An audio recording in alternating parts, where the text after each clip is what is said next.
오늘 하나님께서 우리에게 주시는 시편 92편 말씀은 표제가 안식일의 찬송시입니다. 그래서 안식일 성전 예배 때 부르던 어떤 찬송이 아니겠는가, 이렇게 많은 이들이 추측을 합니다. 사실 구약시대의 안식일은 매우 엄격하게 지켜졌고, 안식일을 범하는 자는 심지어 죽임을 당할 정도로 굉장히 강력한 계명이었습니다. 그날은 단순히 일을 그치고 쉬는 날만이 아니라 샤바트라는 말 속에는 쉬다는 뜻과 함께 더불어서 계속해서 자신을 위해 해오던 일을 그치고 쉬면서 이제는 여호와의 행사를 경축하는 날이 안식일로서 많은 이들이 안식일을 그러면 쉬어야 되는데 왜 나라고 하여금 이렇게 얘기하는데, 그날은 아무 일을 안 하는 것이 아니라 예배하는 날이다. 이렇게 그래서 우리의 일상을 멈추고 우리를 위해 수고하던 모든 일을 멈추고 예배하는 날이 안식일입니다. 그렇기 때문에 이들이 이런 반드시 드려야 되는 이 안식일 예배를 위해서 함께 부를 찬송이 필요했을 것이다. 특히 이 역대기 등에 보면, 열왕기나 역대기 등에 보면 이들이 안식일을 범한 죄를 주께서 물으십니다. 그래서 이들이 아마 그것으로 인하여서 바벨론 이 포로기를 보냈는데, 그러고 나서 돌아와서는 더욱더 이 안식일을 더 엄격하게 준행하려고 하지 않았을까. 그래서 그때 사용하기 위해서 편집된 찬양시가 아닐까, 이렇게 이야기들을 합니다. 안식일에 창조주이시자 구원주이신 여호와 하나님을 찬양하는 것은 너무나 당연하고, 그 의로우신 하나님의 존재로 인한 똑같으면 안식일을 준행하는 자나 그렇지 않은 자나 똑같으면 우리가, 그죠? 근데 분명히 그런 어떤 우리의 행동을 통해서 하나님은 악인과 의인을 분리하실 것이라는 이런 기대감이 있는 것입니다. 그래서 더욱더 그날을 기쁨으로 감당을 하는 것인데, 그렇기 때문에 주일 성수를 무거운 짐으로 여기는 오늘날 일부 그리스도인들의 태도는 굉장히 잘못되어 있다. 그리고 쪼개서 드리는 것도 결코 합당치 않다. 안식일에 예배 드리고 나서 그 다음 시간은 나를 위해 쓰는 것도 합당치 않다. 이걸 분명히 아셔야 합니다. 물론 일상 중에 어쩔 수 없는 일을 그날 정말 미루고 미뤘지만 어쩔 수 없어서 행하는 것은 또 모르겠습니다만은 예배 드렸으니까 오늘 안식일 다 끝난 거야. 내가 할 의무는 다 끝난 거야는 아니라는 거예요. 굳이 얘기하면 쉬는 것도 의무입니다. 우리 몸을 지으신 하나님께서 우리에게는 반드시 쉼이 필요하다는 걸 아셨어요. 아니, 쉼이 필요한 존재로 만드셨어요. 그렇기 때문에 주신 이 쉼으로, 이 쉼을 제대로 누리지 못하면 어떻게 되냐, 이것을 의무로 따질 때 이 쉼을 온전히 이행하지 못하면 어떻게 되냐, 몸이 병이 납니다. 그래서 금방 병이 들고 하나님께서 주신 어떤 이런 수를 누릴 수가 없는 것입니다.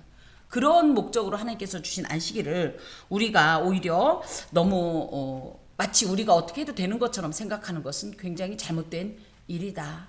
가급적이면 제가 그래서 여러분께도 집에 가 쉬세요 라는 의미가, 그런 의미도 있습니다. 그렇기 때문에 그 옛날 경건한 이스라엘 백성들이 안식일에 감사하는 마음으로 찬양하고 또 하나님께서 돌아오실 영광스러운 날들을 바라보면서 기뻐했던 것처럼, 우리 또한 하나님께서 베풀어 주신 일들을 생각하며 감사하고 그 은혜를 함께 나누고 또 하나님의 나라를 꿈꾸는 것이 안식일에 할 본연의 어떤 행동으로서 그날 어떤 식으로 하나님을 찬송할 것이냐가 92편에 제시되어 있습니다. 여기에는 저자나 연대에는 전혀 기록되어 있지 않은데, 이 안에는 이런 안식일에 대한 중요한 교훈을, 또 찬양, 그 안식일에 드릴 찬양에 대한 중요한 어떤 제시 등으로 인해서 지혜시의 성격이 있고 굉장히 교훈적인 내용을 담은 찬양시로 분류할 수 있습니다. 특별히 92편은 지존자의 크신 행사를 찬양하는 기쁨과 주가 주시는 복락을 우리가 살펴보면서 그것을 선포하는 내용으로 기록되어 있는데, 크게는 이제 세 부분으로 1절에서 4절까지 해서 하나님을 찬양하는 자는 얼마나 기쁜가, 그리고 나는 반드시 그 하나님을 찬양하겠다는 이런 의지의 이 선포가 있고요. 5절에서 11절까지는 하나님께서 베푸신 이 행사의 위대함을 인하여 우리가 찬양하는 것이다. 그래서 찬양의 어떤 근거들, 찬양의 이유들을 밝히고 있습니다. 마지막으로 12절에서 15절은 이 지존자이신 하나님을 자신의 거처로 삼은 자가 어떤 삶을 살 것인지 그 약속에 대한 확신으로 구성이 되어 있습니다. 좀 보면 지존자여 시편금과 비파와 수금으로 여호와께 감사하며, 그래서 시편금, 비파, 수금 등은 그 세 가지만 하라는 얘기가 아니에요. 동원할 수 있는 모든 악기를. 그래서 이 하나님을 찬양하는데 동원되어지는 여러 악기 가운데 대표적인 악기를 기록한 것으로, 여호와를 찬양하는 존재로 창조된 인간은 할 수만 있다면 모든 악기. 그래서 전혀 나는 피아노를 칠 수 없어요, 나는 뭘 칠 수 없어요, 걱정 없어요. 하나님께서 우리에게 주신 기본적인 악기인 손바닥과 발바닥, 그죠, 우리의 입술, 모든 것을 동원하여. 그래서 심지어 제가 하나님을 찬양할 때 나의 모든 세포들아, 내 안에 있는 모든 것들 할 때, 그 예전에 우리 그 찬송가 처음에 우리가 그 해석할 때 이론편에서 했죠. 내 몸에 있는 수많은 악기들아, 장기들아, 다 떨림으로 하나님을 찬양하라. 제가 이런 선포를 한 적이 있습니다. 그래서 그렇게 동원하여서 하나님 되심을 선포하고 찬양하는 것이 찬양입니다. 특히 그분은 누구냐? 지존자라는 거예요. 지존자라는 표현이 요즘 계속 나오는데, 지존자는 엘루ион이란 말로 찬양을 받으시기에 합당한, 당연히 찬양을 받아야 될 마땅한 절대자, 초월자, 가장 지고한 어떤 존재, 그야말로 지존 오브 지존이라는 뜻이에요. 그런 하나님께는 피조물인 우리는 마땅히 찬양을 해야 된다는 것이죠. 특별히 1절에서 3절이 이렇게 한 절로 있지만, 사실은 요 사이에 어떻게 되어 있냐면, 지존자여 시편금과 비파와 수금으로 여호와께 감사하는 것이 좋으니이다, 이렇게 되어 있어요. 또 주의 이름을 찬양하고 아침마다 주의 인자하심을 알리는 것이 좋으니이다, 밤마다 주의 성실하심을 베풀미 좋으니이다, 이렇게 되어 있어요. 그래서 이 좋다라는 표현은 토브라는 말로 좋다, 아름답다, 선하다, 친절하다, 또 기쁘다, 이런 긍정적 감정을 나타내는 최고의 형용사로서 가장 먼저 이것을 사용한 것이 하나님이시죠. 보시기에 좋았더라, 토브. 그런 것처럼 우리가 하나님을 찬양할 때 어떤 마음으로 찬양할 것이냐, 그래서 우리의 최고의 긍정적 감정을 담아서 하나님을 찬양해야 한다는 것과, 하나님을 찬양하는 자는 그런 기쁨을 누린다는 것을 함께 포함하고 있어요. 그러면서 여호와께 감사하며, 감사라는 말은 야다라는 말로, 어떻게 찬양할 거냐 할 때 감사를 우리는 내용으로만 알고 있는데, 사실은 야다라는 말은 구약시대에 하늘을 향해 두 손을 쭉 뻗는 것. 그래서 우리가 요즘 찬양할 때, 저희 시대부터 이게 나왔어요. 찬양할 때 이렇게 손을 드는 거. 저희 잘 안 들죠. 하지만 이렇게 손을 드는 자체가 뭐예요? 기본적으로 나는 지금 하나님께 찬양한다라는 외적인 찬양의 형태입니다. 그래서 유별난 사람, 특별히 마음이 감동되거나 예배 인도자만 손을 드는 것이 아니라, 원칙적으로 우리가 하나님을 찬송할 때는 우리의 손을 다 들어서 이렇게 하나님을 찬양하는 어떤 형식도 갖추어야 하는 것이지요. 그래서 그 감사한다고 할 때는 왜 찬양을 해야 하냐 할 때, 우리 지난 주일에 받은 것처럼 하나님의 인자하심이 크고 진실하심이 영원하심을 인하여 하나님을 기본적으로 찬양해야 합니다. 그런데 그게 너무 좋다는 거예요.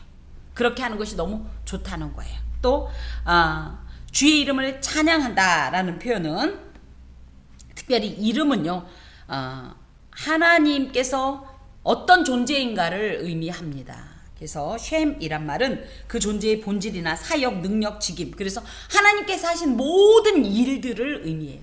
그럴 때 하나님께서 하신 모든 일들이 지극히 마땅하고 의롭고, 또 그러면서도 온전하고 우리에게는 한량없는 토부, 기쁨이 되니 이것을 인하여 찬양하다, 자랑스럽게 여기다, 선포하다, 이런 의미를 가지고 있는데, 그런 마음으로 하나님을 찬양해야 되는데, 하나님께서는 아침마다 주의 인자하심을 알리며 밤마다 주의 성실하심을 베풀어 주신다 할 때, 아침마다 주의 인자하심을 알린다는 것은, 아침에 해가 뜨면 우리 어떤 마음이 들어요?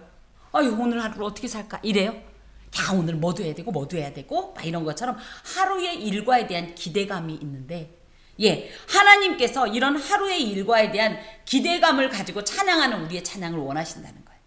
우리는 그냥 해가 떴네 그러지만 엄연히 얘기하면 뭐예요? 보이지 않는 세계에서는 하나님께서 우리를 위해서 해를 쫙 띄워준 거예요. 아침을 쫙 열어주신 거예요. 그러므로 그것에 대해서 하나님께서 주신 이 하루를 내가 어떻게 살아갈까 하고 기대감으로 찬양하라 내 영혼아, 아침에 주의 인자하심을 선포하며 막 이런 찬양을 드리는 것은 굉장히 합당한 일이고 이렇게 찬양을 해야 된다는 거예요. 또 밤마다 주의 성실하심을 베푼다는 뜻은, 밤은 사실은 어두움이 기본적으로 인간에게 공포감을 조성합니다. 그리고 많은 경우 범죄도 밤에 주로 일어납니다. 그렇기 때문에 온갖 위험이라고 할 때 온갖 위험으로부터 하나님께서 우리를 성실하게, 우리는 기분이 나쁘면 하던 일도 안 하는데 하나님은 안 그런다는 얘기예요. 그래서 성실하게 우리를 보호하시고 지키시는 이 은혜에 대해서 우리가 너무너무 감사하고 기쁘다. 그렇기 때문에 하나님을 찬양해야 된다. 근데 여기에 이 베품이란 말이 아주 독특한 것이, 베풀다는 얘기는 이 하나님께서 우리에게 주셨다는 개념도 있지만, 하나는 뭐냐면 우리가 하나님 앞에서 그렇게 행한다는 의미를 같이 갖고 있대요. 그래서 아침마다 주의 인자하심을 알리단 말은 나가드란 말로 어떤 사물을 밝은 곳에 두어서 그것을 많은 이들이 딱 또렷하게 볼 수 있도록, 그래서 우리가 하루를 기대감에 차서 시작하는 이 모습을 다른 사람들이 보는 것, 그것으로 인하여서 하나님을 드러내는 것, 또 하나님의 어떤 일을 더 명확하게 보여주는 것, 이런 것이 우리가 하나님께 드리는 마땅한 베품이라는 거예요. 우리가 이걸 성실을 베풀어 주셨다니까 하나님이 우리에게 베풀어 준 것만 생각하지만 우리도 하나님 앞에 그렇게 베푸는 자가 되어야 한다는 뜻을 함께 이중적으로 가지고 있습니다. 또 아까도 얘기했듯이 이 찬양은 할랄이라는 이 원어가 있어요. 그 누군가를 자랑스럽게 여기다 칭찬하다는 뜻도 있지만 여기에는 잠메르라는 말을 씁니다. 잠메르는 뭐냐면 이 손에 악기를 가지고 또 이 굉장히 공교하게 연주하다는 의미를 함께 갖고 있어요. 그래서 하나님을 찬양할 땐 이런 이 모든 악기와 우리의 모든 심지어 세포까지도 동원하여서 하나님을 공교하게 가장 아름답게 정성스럽게 찬양하는 것이 찬양의 어떤 형식이고 내용이고 방법입니다. 그것을 우리는 너무너무 좋아합니다. 그것 때문에 너무너무 기쁩니다. 또 기쁨으로 하나님을 찬양합니다. 여호와여 주께서 행하신 일로 나를 기쁘게 하셨으니, 주께서 행하셨다라는 얘기는 하나님께서 나한테 그동안 하셨던 어떤 놀라운 일들이 있다는 거예요. 여호와께서 나를 도우셨던 어떤 구체적인 이 사건 때문에 내가 괜히 찬양하는 게 아니라는 거예요. 찬양의 이유가 뭐예요? 주님께서 그간 베풀어 주셨던 그 인자와 성실과, 그죠? 그 아침마다 밤마다 행하셨던 이 모든 베품을 인하여서 나는 하나님을 찬양합니다 라는 얘기로, 하나님께서 베푸신 이 일로 인하여서 나를 기쁘게 하셨으므로, 또 주의 손이 행하신 일로 마찬가지입니다. 하나님께서 그간 내게 베푸셨던 이 수많은 일들, 또 모든 위험으로부터 보호하셨던 일들, 또 길 없는 길에서 길을 내셨던 일들, 이 어둠을 거치고 빛을 비추셨던 이 모든 일로 인하여서 내가 주를 높이 외칩니다. 높이 외치다란 말은 라난이란 말로 크게 소리치면서 기쁨의 환호성을 올리다, 함성을 울리다, 이런 뜻이에요. 찬양할 때 여러분의 최선을 다해야 된다는 얘기입니다. 그래서 그냥 적당히 흥얼거리면서 부르는 콧노래 정도가 아니라 라난, 그래서 크게 힘을 다하여서 마치 함성을 내듯이 이렇게 찬양을 본인이 하는데, 왜? 하나님께서 베푸신 일이 너무너무 크기 때문에, 내가 지금까지 받았던 하나님께서 베푸셨던 이 수많은 도우심과 보호와 공급과 이 형언할 수 없는, 측량할 수 없는, 계수되어지지 않는 수많은 은혜에 대해서 내가 확신하고 있기 때문에, 그걸 기억하고 있기 때문에 이것만으로도 하나님을 충분히 찬양할 이유가 되기 때문에 나는 크게 외칠 겁니다. 그러면 하나님께서 행하신 모든 이 일들이 얼마나 위대한가 할 때, 여호와여 주께서 행하신 일이 어찌 그리 크신지요? 주의 생각이 매우 깊으시니이다 하면서 주께서 행하신 일이라고 할 땐 4절에도 있지만 마세카라는 말로 하나님의 창조와 우리가 측량할 수 없는 어떤 섭리를 의미합니다. 하나님이 하신 일을 우리가 다 알아요, 몰라요? 다 몰라요. 우리가 생각할 땐 늘 꽃길만 줬으면 좋겠는 거예요. 그죠? 그러면 정말 하나님 잘 믿을 것 같은데 그렇지 않다는 거예요. 꽃길만 계속되면 사람이 어떻게 돼요? 태만해지고요. 안일해져요. 긴장감도 없어져요. 여러분, 영적으로 긴장감이 없는 게 얼마나 위험한 상태인지 몰라요. 뭐 여러 이제 그런 어떤 예가 있습니다만은, 예전에 제가 들었던 얘기로 광어가를 수출할 때 얘를 생물로 수출해, 활어로 수출해야 되는데 얘가 성질이 안 좋아갖고 금방 죽는데요. 광어 꺼내놓으면 죽는데요. 그런데 얘를 살리는 방법이 있다잖아요. 박스에다가 광어를 넣고 그 사이에다 꽃게 한 마리를 같이 집어넣어서 수출을 한답니다.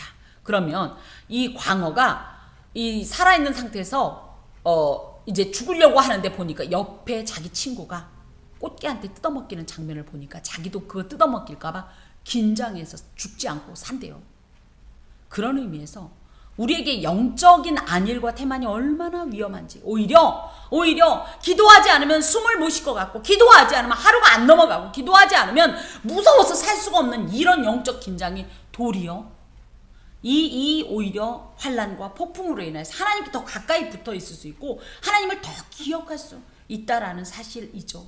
근데 이걸 우리는 이해 못하니까, 그죠? 하나님의 이 행사는 너무너무 크다는 것밖에 말할 방법이 없어요.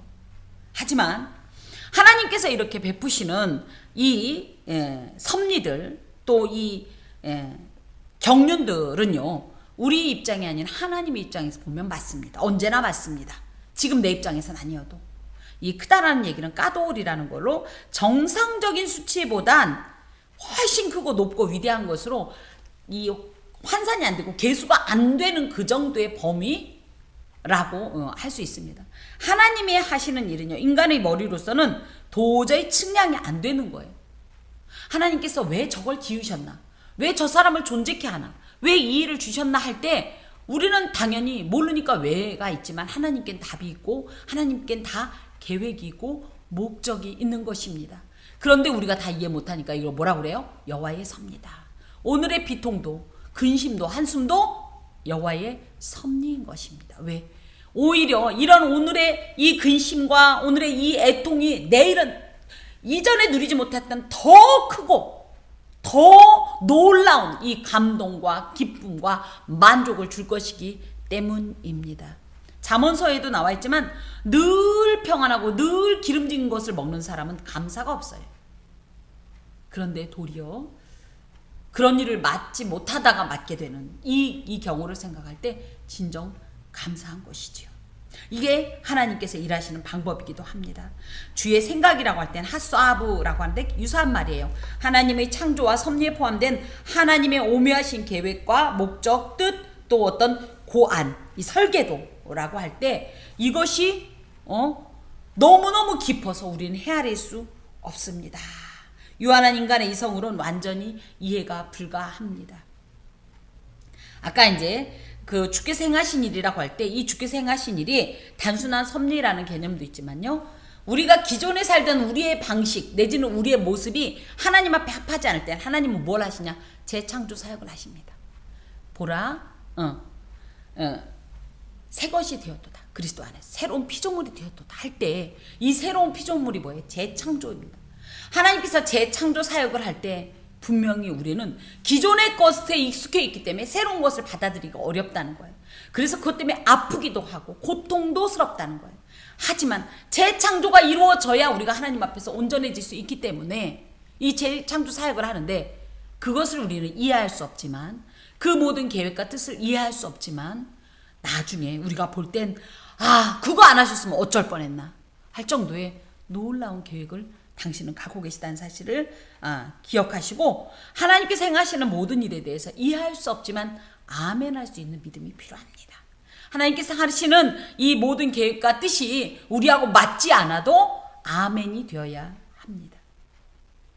어제 굉장히 기쁜 소식을 들었습니다. 여러분께서도 잘 아시는 그 산청에 있는 목사님의 교회가 정말 가셨을 때, 이 목사님께서 올해 가신 게 이제 지금 4년 차라 하시더라고요. 처음에 가셨을 때 재정이 영원이었어요. 아니 사실은 영원이 아니죠. 그러고 나서 그 이후에 뭐가 고장나서 또 뭐를 미수금을 했다고 그래서 계속 이제 이렇게 보탤 수밖에 없는 상황이었는데 그 교회 건물이 무허가 건물이었어요. 무허가. 왜냐하면 준공이 신고를 그걸 뭐라 그래? 받을 그 돈이 없어서 그 준공 신고? 왜 갑자기 준공 허가? 하여튼 이것을 무허가에서 허가로 바꿀 돈이 없어서 계속 기도하면서 기다리면서 목사님께서 지금까지 그날을 기다리셨어요. 그런데 어제 드디어 기가 막히죠. 물론 그 사이에 여러 역사가 계셨습니다만 하나님께서 재정이 영원이었던 교회가 1,500만 원의 준공 허가를 받아서 어제 최종적으로 준공이 이거 허가를 받았다는 연락을 제가 받았습니다. 계획도 안 되는 거죠. 아예 영원이니까. 언제쯤 받겠다 이런 것도 없었던 거예요. 그런데도 하나님, 그날부터 함께 기도했는데 하나님 그래서 당당하게 여기서 예배드리고 또 이렇게 교회에 맡기신 목회를 할 수 있도록 사역을 할 수 있도록 하나님께서 역사해달라고 기도했는데 아무것도 없던 영원의 재정에서 놀랍게도 1,500만 원짜리 준공 허가를 받은 이 일을 우리가 생각할 땐 1,500만 원이 별거 아닐지 모르겠으나 정말 그분들이 그렇다고 해서 재정적으로 풍부한 분들도 아니란 말이에요. 그런데도 그런 일을 베푸신 것, 정말 놀라운 거예요. 이런 하나님의 계획이 있다는 사실을 기억해야 합니다. 그 계획을 기다리는 것이 믿음입니다. 자, 그러면서 어리석은 자도 알지 못하며 무지한 자도 이를 깨닫지 못하나이다. 하나님께서 행하신 일이 크고 주의 생각이 매우 깊으신 것을 어리석은 자는 알지 못한다는 거예요. 이 어리석다라는 말은 빠르라는 말로 짐승같이, 짐승이면 뭐예요? 소위 말하면 두뇌가 없다고 생각하잖아요. 물론 꼭 그렇지는 않습니다. 저희 집에 있는 댕댕이는 보니까 보통 놈이 아니에요. 하지만 그렇다고 해서 걔가 하나님을 알겠어요? 하나님의 섭리를 알겠어요? 주의 행사를 알겠어요? 주의 생각을 알겠어요? 그런 것처럼 짐승 같은 이런 마음으로 하나님의 행사를 결코 알지 못한다. 여기에 알지 못한다. 왜? 경험을 못 해봤으니까. 설령 경험했어도 그것이 하나님의 은혜인지 알지 못하는 거예요. 무지한 자도 이를 깨닫지 못한, 무지하다는 캐실이란 말로 그 하나님을 아는 지식을 미워하는 자, 진짜 미련한 자 이런 뜻이에요. 자신의 장래를 멸망시키는 미련함, 악에서 떠나기를 싫어하는 미련함으로써 이런 사람은 절대 하나님을 알지도 못하고 깨닫다라는 말은 삔이란 말인데 분별하지 못한다, 판단하지 못한다. 거꾸로 얘기하면 하나님께서 행하신 일이 크고 주의 생각이 매우 깊으신 것을 알지 못하는 자는 어리석은 자요, 무지한 자란 뜻이에요. 우리가 하나님께서 어떤 일을 베푸셨을 때 늘 그래서 무엇을 봐야 되냐? 그 표면만 볼 것이 아니에요. 그 이면을 봐야 돼요. 또 다른 보이지 않는 면을 봐야 된단 말이에요. 하나님께서 왜 이 일을 행하셨나? 그래서 요즘 자주 반복되는 말이지만 내 입장에서 하나님을 이해하려고 하면 절대 이해 못해. 하나님의 입장에서 봐야 돼요. 하나님은 그러면 다 모르니까 뭐라 그래요? 하나님은 이 일을 왜 우리에게 주셨나? 왜 이 일을 행하고 계시나? 어떻게 하려고 그러시나? 이렇게 이 질문이 나가는 거죠. 그러면서 계속 그런 눈으로 바라보다 보면 아하 이거구나, 아하 그거였구나 하고 알게 된다는 거예요. 우리는 우리의 문제를 우리의 입장에서만 기도하지만 사실은 어떤 입장에서 기도해야 되냐? 하나님 무슨 일을 하시려고 저에게 이런 일을 주시는 겁니까? 어떤 계획이 있길래 지금 나로 하여금 이 험한 파도 위를 걷게 하시는 겁니까? 나 바다에 빠져 죽게 생겼는데 어떻게 하시려고 그러시는 겁니까? 원망이 아닌 이런 질문을 해야 돼요. 왜가 아니라 하나님께서는 무슨 계획을 갖고 계시냐는 기본적인 신뢰가 있어야 되고 그 관계 속에서 질문을 해야 하는 것입니다. 악인은 풀같이 자라고 악을 행하는 자는 당황할지라도 영원히 멸망하리다. 이제 본격적으로 날이 따뜻해지고 습도가 높아지니까 우리나라 농부들에게는 뭐와의 전쟁? 풀과의 전쟁이 시작되지요. 와, 깜짝 놀랐네요. 제가 지난주만 해도 저희 그 아파트 주변에 그렇게 꽃이 폈다는 생각 못 했는데 어제 딱 갔는데 꽃이 그냥 조금씩 피는 게 아니에요. 오늘 짠 하고 핀 것 같이 그렇게 폈어요. 그런데 꽃도 뭐라 그래요? 화무 11홍이라 이렇게 얘기하죠. 아무리 고운 꽃도요 11을 거의 못 넘긴다는 뜻이에요. 벚꽃 만개할 때 생각해봐요. 계속. 그런데 어느 날 갑자기 비 한 번 맞더니 그냥 다 떨어지네. 풀은 쉽게 자라지만 쉽게 지웁니다. 그런 의미에서 이 자라다, 풀같이 자란다는 얘기는 파라흐란 말로 순식간에 쫀 하고 번성하고 막 부글부글 일어난다는 뜻인데요. 풀처럼 그렇게 쉽게 자라고 또 흥왕하다는 얘기는 추츠라는 말로 아무런 방해도 받지 않고 급속도로 번영한다는 뜻이에요. 하지만 이것들은요, 이것이 악인이고 악을 행하는 자일진데 하나님께서 놀랍게도 급속도로 번영하고 순식간에 번성하는 것 같아도 금세 시들어버리는 이런 한시적인 번영이라는 거예요. 이것들이. 왜? 하나님께서 이것들을 좌시하지 않으신다는 얘기예요. 예, 징계하시고 심판하신다는 의미입니다. 악인들이 제 아무리 잘 나가는 것 같아도 그걸 부러워하면 안 돼요.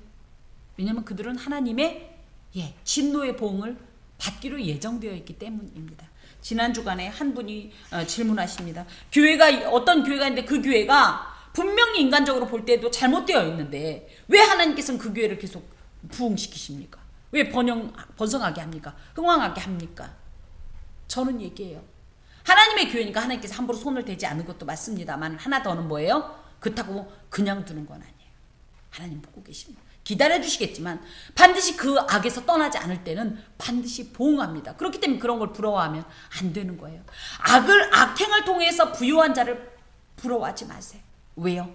그도 분명히 어리석은 부자와 같이 하나님 앞에서 오히려 다른 이들을 위해 쌓아두는 어떤 재물이 될 수가 있다라는 사실이요. 근데 우리가 살다 보면 참 저렇게라도 부자가 되고 싶은 마음이 계속 있어요. 그러니까 부러워하는 마음이 있다라고 분명히 하나님께서 말씀하시는데 그러지 말아야 합니다. 제가 지난 주간에 만난 이제 주안의 자매이긴 한데 아들이 이번에 결혼했는데 목동이 얼마나 그래도 집값이 비싸요. 목동에 집을 사준다는 거예요. 아파트를.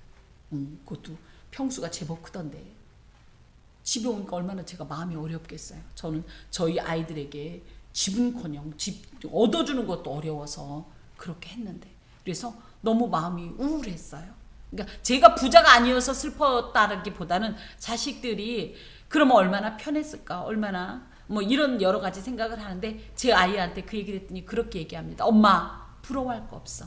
우린 예수님 믿는 집이고 그 집도 믿는다고 하지만 그 자녀들이 예수님을 떠난 지가 오래됐어요. 나는 가난해도 예수님 믿는 내 신랑이 있어서 오히려 나보다 더 예수님을 뜨겁게 사랑하고 어떻게든지 예배를 드리려고 말씀을 붙잡고 살려고 하는 내 신랑이 있어서 난 더 행복한데 엄마는 왜 걱정해? 걱정하지 마. 이겁니다. 목사인데도 순식간에 저도 뭐예요? 그분들이 악인이라는 건 아니지만 누군가의 번영, 흥왕을 보면 흔들려요. 하지만 분명한 것은 뭡니까? 하나님이 보시는 눈은 다르다는 거예요. 하나님이 보시는 눈은 오히려 예수 없이 흥왕한 건 아무런 의미가 없다는 거예요. 비록 가난해도 예수가 있는 집이 진정 부유한 자고 진정 누리는 자고 다 가진 자라는 사실을 기억해야 합니다. 여호와여 주는 영원토록 지존하시니이다. 이 지존이라는 말은 아까도 얘기했듯이 이제 절대적인 어떤 존재라는 뜻을 갖고 있는데 영원이란 말은 올람이란 말로 하나님 보좌의 안정성과 영원히 존귀하신 분이시다라는 뜻을 갖고 있어요. 그렇기 때문에 뭐예요? 이렇게 영원히 절대적인 존재이신 당신, 그 하나님께서 다스리시는 모든 어떤 통치의 시간 또 방식 등이 완전하십니다. 그러므로 나는 찬양합니다. 우리는 보통 찬양할 때 뭐예요? 나한테 주신 어떤 것 때문에만 찬양하지만 하나님의 하나님 되심 자체가 찬양받기에 합당하신 분이라는 사실을 먼저 기억해야 합니다. 여호와여 주의 원수들은 패망하리이다. 정녕 주의 원수들은 패망하리니 죄악을 행하는 자들은 다 흩어지리이다. 여기서 이제 주의 원수들이라고 할 것 같으면 6절과 7절에 있는 이런 어리석은 자, 무지한 자, 악인들, 악을 행하는 자들인데 이들을 왜 주의 원수라고 했을까요? 따지고 보면 이 세상에 사는 이들과 그죠? 거의 절대적인 타자인 하나님과 무슨 관계가 있겠어요? 하지만 이것은 과연 이 하나님의 이 어떤 전능하신 이 어떤 손길에 의해서 피조되었지만 그에게 합당한 경외를 드리지 않고 찬양을 드리지 않고 악을 행하며 산다는 면에서 이들은 하나님의 원수가 되는 것입니다. 그러면서 이 하나님의 원수들은 하나님을 온전히 신뢰하지 못하고 그분에게 합당한 경외를 드리지 않고 오히려 하나님을 두려워하지 않고 악을 행했기 때문에 하나님께서 어떻게 하신다? 다 흩어지게 만든다. 흩어진다는 것은 뿔뿔이 어딘가로 떨어진다는 얘기가 아니라 마치 무언가의 그 재가 돼서 먼지가 돼서 날아가는 것처럼 그 존재 자체가 완전히 의미도 없고 가치도 없는 존재로 이렇게 취급을 당한다는 뜻을 함께 갖고 있어요. 그러나 주께서 내 뿔을 들소의 뿔같이 높이셨으며 내게 신선한 기름을 부으셨나이다. 악인들은 이런 결과를 내지만 의인들은, 그러면서 악인과 의인이 지금 마치 섞여 사는 것 같지만 결정적인 그날에는 완전히 영원하게 분리된다는 것을 여기에 기록하고 있습니다. 내 뿔을 들소의 뿔같이 높였다라는 얘기할 때 내 뿔은 케렌이란 말로 고대 근동에서 뿔은 권력이나 힘, 성공이나 승리를 상징했어요. 그래서 장수들 보면 이런 그죠? 이 투구에다가 이렇게 뿔 같은 거를 달죠. 그게 이제 그런 의미인데요. 하나님께서 오히려 나에게, 그래서 풀같이 자라고 흥왕하는 악인들의 오히려 이 세상 가운데서는 뿔을 가진 자처럼 보이지만 오히려 하나님께서는 내가 조금은 비루했고 무명했고 약했고 그죠? 궁핍했어도 오히려 나에게 그 뿔을 주신다는 것을 확신하고 있어요. 특히 신선한 기름을 부었다 할 때 신선하다라는 것은 라난이란 말로 파란색 이런 뜻을 갖고 있어요. 파랗다고 해서 새파랗다는 것은 아니고 푸른 빛이란 뜻인데 이 신선한 기름은요, 기름 쇠배에는요 올리브유예요. 올리브유, 강남나무에서 나오는 올리브유. 근데 이 올리브유가요 푸른 빛을 띠수록 그 기름이 매우 진하고 향기가 강하여서 더 비싼 값에 팔리곤 한다고 합니다. 그래서 주님께서 가장 고급진, 가장 값진 이런 기름을 내게 부으신다는 뜻은 고대 근동에서 잔치 자리에 존경하는 손님이나 그런 어떤 예우를 갖출 자에게 기름을 부음으로써 많은 사람들 앞에서 경의를 표하고 그 사람을 높이는 어떤 이런 형식이 있었는데 하나님께서 마치 내 원수의 목전에서 기름을 내게 부으셨으니 하는 시편 23편 5절의 말씀처럼 내게 사람들이 볼 때는 하찮았던 거예요. 사람들이 볼 때는 가치도 없었던 것 같은 거예요. 그렇지만 수의 셀 어떤 의미도 없었다고 본다면 하나님은 그렇지 않다는 거예요. 오히려 나에게 들소의 불처럼 이 영광의 면류관을 주시고 또 기름 부음을 주셔서 많은 이들로 하여금 내가 얼마나 존귀한 존재인가를 밝히 알려주신다는 이런 믿음을 여기에 고백합니다. 사실 이런 믿음이 선취적 신앙인 거예요. 지금은 아닌 거예요. 하지만 반드시 그 미래에 하나님께서 이루실 그 종말의 날을 고대하면서 우리가 사는 것이지요.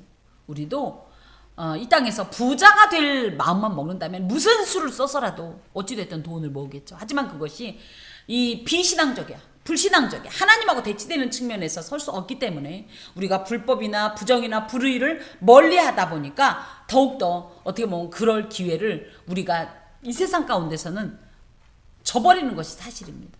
그런데 왜 우리가 이것을 기꺼이 버릴 수 있는가 할 때 하나님께서는 오히려 그날에 이 헛된 공적들은 다 하나님의 진노의 불에 살라져 버리고 하나님 앞에서 온전한 것들만 남아있을 수 있기 때문에 그날을 바라보는 이 선취적 신앙으로 오늘의 이런 결단을 하는 것이지요.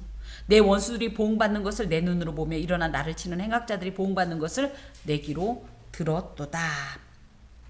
그래서 하나님께서는 반드시 나에게 이 모든 것을 내가 하나님을 인하여 참았고 하나님을 인하여서 모든 세상 사람들이 가는 길을 거꾸로 역행하였다 할지라도 그것이 사람들이 볼 땐 비웃음이 되고 사람들이 볼 때는 어리석음과 미련함이 되었다 할지라도 하나님 안에서 그것이 진정 이 상급을 받을 만한 어떤 그릇이고 어떤 단초가 된다는 사실을 기억해야 합니다. 의인은 종려나무같이 번성하며 레바논이 백향목같이 성장하리로다 할 때 의인은요 짜디크라고 해서 무슨 도덕적인 윤리적인 물론 하나님을 믿는 사람들은 확실히 도덕성이 높고 윤리성이 높은 것이 사실입니다. 특히 기독교는 굉장히 윤리적이고 어떤 도덕적인 종교라고 많은 이들이 세간에서 평을 하곤 하는데요. 이 의인이라고 할 때는 의로우신 하나님과 올바른 관계를 맺고 있는 사람. 그래서 늘 코람데오, 하나님 앞에서 하나님의 의로 사는 사람, 하나님의 나라를 의식하고 사는 사람을 의인이라고 할 때 이 의인이 마치 세상 사람들이 볼 땐 보잘것없고 또 무가치한 것 같고 미련해 보이고 무지해 보이고 어리석어 보일지 모르지만 하나님 안에서는요 종려나무같이 번성한다 할 때 종려나무는요 타마르라고 해서 팔레스틴의 대표적인 과수예요. 이 야자수 이 월계관 그 잎사귀 있죠? 이런 건데 키가 20에서 30m 정도 자라고 풍성한 열매를 맺어서 많은 사람들에게 사랑을 받고 있습니다. 제가 알기로 이게 대추야자 나무였던 것 같은데 특히 이 종려나무는요 겨울에 찬바람에도 죽지 않고 뜨거운 태양열에도 시들지 않으면서 오히려 시절마다 풍성한 열매를 맺는 다년생 식물로서 오히려 해가 갈수록 그 줄기와 가지가 굵어짐으로 많은 이들이 번성을 상징하고 있습니다. 그런 의미에서 이 7절의 풀같이 악인들이 순식간에 자란다 할지라도 어떻게 이 종려나무와 비교할 수 있겠습니까? 종려나무가 자라는 것은 그렇게 쉽게 자라는 것 같진 않습니다만은 길게 봐야 돼요. 하나님 안에서 우리가 길게. 관점이 있습니다. 사회 문화적인 어떤 현상을 바라볼 때 거시적 관점이라는 게 있고 미시적 관점이라는 게 있는데 거시적은 뭐예요? 전체를 조망하는 어떤 이런 관점입니다. 미시적인 건 세부적이고 구체적인 건 볼 때 우리가 거시적인 관점도 함께 가져야 돼요. 여성들이 조금 미시적인 관점에서는 뛰어납니다. 작은 것을 생각하고 막 이거는 뛰어난데 큰 그림을 보는 눈이 조금 약하다는, 또 남성들은 반대로 큰 그림을 보되 구체성이 떨어진다 이렇게 얘기를 하는데 하나님 믿는 사람은요 이 거시적 관점이 뭡니까? 하나님의 관점으로, 또 그러면서도 하나님이 크고 위대하시면서도 그 섬세하심이, 그 섬세한 사랑이 이런 하나님의 관점처럼 우리가 이런 관점을 함께 가지고 봐야 되는데 이 풀 바라보고 풀이 금방 자랐다 그거 보고 막 부러워할 게 아니라는 거예요. 비록 종려나무가 더디 자라고 있지만 지금 종려나무와 풀이 비교할 겁니까? 이런 눈으로 바라봐야 된다는 거예요. 레바논의 백향목이라는 것은 에레츠라는 말로 레바논에 이제 많이 이 백향목이 자라서 별명입니다. 원래는 그냥 백향목인데 레바논, 그러니까 백향목 하면 레바논이라는 곳이 떠오를 정도로 레바논에 이 백향목이 많아서 이렇게 돼 있는데 이 에레츠도 뿌리가 굉장히 깊이 내려간다고 해요. 백향목이. 그래서 이 높이 못지않게 이 뿌리가 워낙 견고하기 때문에 웬만한 이런 폭풍 같은 거에 요동치 않는, 키가 30m 이상 자라는 나무로서 기본적으로 이 수명이 1000년 이상이 될 수 있다고 할 정도입니다. 그리고 곤충과 병충해에도 저항력이 강해서 솔로몬이 성전을 지을 때 백향목을 그 자재로 썼던 이런 경우를 볼 수가 있습니다. 의인은 이렇게 하나님 안에서 풀 따위의 번성과 비교할 수 없는 종려나무 같이 번성하고 백향목 같이 성장하는 복을 누린다는 거예요. 또 또 늙어도 여전히 결실한다는 거예요. 진액이 풍족하고 빛이 청청하니, 보통 늙으면 나무들이, 그죠? 나무도 늙으면 열매를 못 맺어요. 잎사귀도 보잘것없어요. 그런데 하나님을 믿는 백성은 어떻다? 나이에 어떤 이게 상관이 없다는, 이 어떤 연한과 상관이 없다는 그런 의미에서 신명기 34장 7절의 모세, 또 여호수아 14장의 갈렙처럼 비록 나이가 들었어도 하나님 앞에 늘 현역으로 서 있어야 돼요. 우리 이제 조금 있으면 우리도 은퇴 운운하는 나이가 될 텐데 설령 세상적으로는 내가 있던 이 자리에서 물러날지라도 우리는 있는 어떤 곳에서 우리 나름대로 끊임없이 현역으로 일해야 하는 것입니다. 저도 은퇴하고 나면 이제 화장실 청소를 할 생각이에요. 제 본교에 돌아가면 화장실 청소를 할 겁니다. 갈 때마다 생각해요. 몇 년만 기다려. 근데 이렇게 얘기를 합니다. 왜 저는 그 자리에서 하나님을 섬기는 현역으로. 현역 그러면 사람들이 보는 곳에서만 현역일 것 같지만 아닙니다. 왕권사님께서 오셔서 늘 무언가를 하시려고 할 때 제가 좀 불편감을 좀 가졌어요. 저러면 우리 집사님, 권사님들이 불편하지 않을까. 그런데 당신이 그렇게 말씀하시는 겁니다. 내가 하나님 앞에서 뭐라도 해야 되지 않겠는가. 전 그 말에 전적으로 동의합니다. 그런 것을 누릴 수 있다는 거예요. 왜? 믿음으로, 하나님 나라를 바라보는 마음으로 그런 것을 누리는 것이 의인이라는 거예요. 어떻게 그게 가능할까? 어떻게 그게 가능할까 할 때 13절 여호와의 집에 심겼기 때문이다. 여호와의 집에 심겼기 때문이다. 즉 여호와의 집에 심겼다는 것은 하나님께서 거하시는 곳에 이식되었다, 옮겨 심겼다 이런 뜻을 갖고 있어요. 원래는 우리는 뭐였어요? 야생화처럼 그냥 버려진 황무지에 그냥 스스로 자라는 볼품없는 어떤 나무였다면 하나님께서 그 나무를 당신의 집들에 옮겨서 정원수처럼 제대로 관리해 주신다는 뜻을 가지고 있습니다. 즉 하나님과 밀접한 교제를 나누며 하나님의 보호를 받기 때문에 계속적으로 하나님의 뜻 안에서 번성할 수 있다. 하나님의 이 뜻 아니라는 것은 하체르라는 말로 울타리다, 담이다. 우리 이 말하고 비슷한 말이 뭐 있었죠? 샤마르, 지켜주신다는 그 말씀처럼, 그래서 하나님께서 둘러싸 보호하시는 곳에서 계속 번영하고 형통할 수 있다. 의인은. 악인은 멸절하나 의인들은 여호와의 궁정에서 흥왕하고 하나님의 보호와 도우심으로 지속적인 번영을 누리는데, 그러면은 늙어도 전혀 아프지 않고 병도 안 들고 그냥 죽지도 않는다는 뜻인가? 우리는 늘 현세에 국한돼요. 그렇지만 기독교는 내세의 종교라는 얘기를 하는 것처럼 우리는 여기서만 누리는 걸로만 늘 생각하면 안 돼요. 우린 요단강 따위는 없어요. 이날까지 같이 봐야 됩니다. 여기에는 끝이 없죠. 계속 이어지는 거예요. 그래서 영생의 어떤 이 복락까지도 연결을 해야 합니다. 그렇다고 보면 이 영생을 생각하면, 이 올람 영원한 걸 생각하면 지금 잠깐 요거는 정말 밤의 한 점과 같다라는 의미가 맞지 않겠습니까? 이것 때문에 울고불고 할 것이 아니에요. 하나님 안에서 설령 오늘 죽더라도 죽으면 죽으리라, 이르면 이르리라. 그래봤자 하나님 안에서 다시 살고 하나님 앞에서 다시 채우는 거거든요. 그런 믿음으로 오늘의 힘겨움을 우리는 넉넉히 이겨낼 수 있습니다. 그래서 나는 하나님을 찬양할 건데, 하나님을 선포할 건데, 뭘 선포할 거냐? 여호와의 정직하심을 선포할 것이다. 여호와의 정직하심은 야쏴르란 말로 하나님께서 올바르게 공정하게 판단한다는 의미를 갖고 있어요. 내가 세상 사람들은 몰랐어. 하지만 나와 하나님은 알아. 뭐 내가 하나님 모른 척하고 할 수 있는 일들이 있었지만 내가 하나님을 의식해서 안 한 이 일들에 대해서 반드시 당신은 공정하게 판단해 주실 것이다. 이런 믿음입니다. 하나님이 안 보시면 우리도 마음대로 살죠. 안 그래요? 그런데 뭐예요?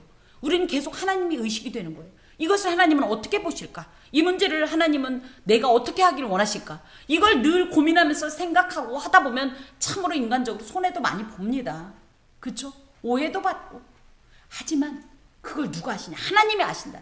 그래서 하나님이 그때 가장 공평하게 판단해 주실 것을 나는 믿기 때문에 그 하나님을 선포한다. 특히 나의 바위 되셨다라는 것은 슈르, 반석이라는 뜻은 가장 확고하고 안전한 어떤 이런 보장을 의미합니다.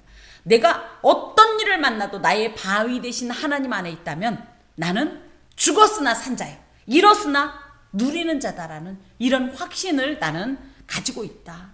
그에게는 불의가 없다라는 것은 아마 당시 시인의 주위엔 하나님의 의로우심에 대하여 의심을 품는 자들이 있었나 봅니다. 그런데 우리 하나님 절대 그런 분 아니다. 내가 경험해봐서 안다 하면서 오히려 확신을 가지고 하나님의 의로우심을 선포하겠다. 나가드.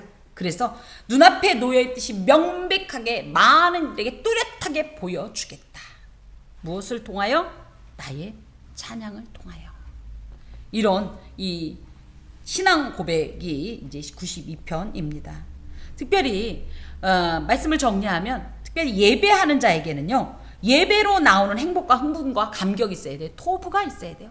아우 오늘 가서 이거 해야 되는데, 저거 해야 되는데, 아우 예배는 왜 이렇게 길어, 왜 이렇게 지루, 이게 아니라 오늘 가면 하나님께서 무슨 말씀을 준비했다 주실까? 오늘은 어떤 은혜를 받을까? 오늘은 얼마나 행복할까? 어떤 찬송을 드리면서 행복할까? 어떤 교제가 있을까? 이런 기대감으로 예배 앞으로 나오는 자가 되어야 합니다. 하나님께서 베푸신 그 토부를 우리도 토부할 마음으로 나와야 하는 것입니다. 또 성도는요, 늘 기쁜 소망의 아침에만 찬송하는 것이 아니라 때로는 근심되고 낙심되는 밤에도 주님을 찬송할 수 있는 신앙이 있어야 합니다. 그게 진정한 성도의 이 신앙의 능력입니다. 힘입니다.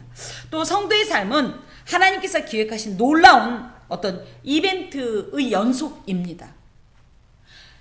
우리가 생각할 땐 그날이 그날인지 모르지만 날마다 하나님 우리에게 새로운 날을 베푸시고 새로운 어떤 일들을 주시고 그것을 통해서 하나님을 만날 기회를 주신다는 사실을 기억해야 합니다. 그것을 놓치지 말고 날마다 누리는 자가 되어야 하죠.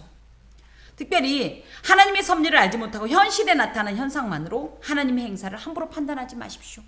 하나님은 우리가 모르는 참 기이한 역사를 지금 이미 계획하시고 그곳을 향해서 달려가고 있다는 사실입니다. 오늘은 그 일을 이루기 위한 하나의 과정이에요.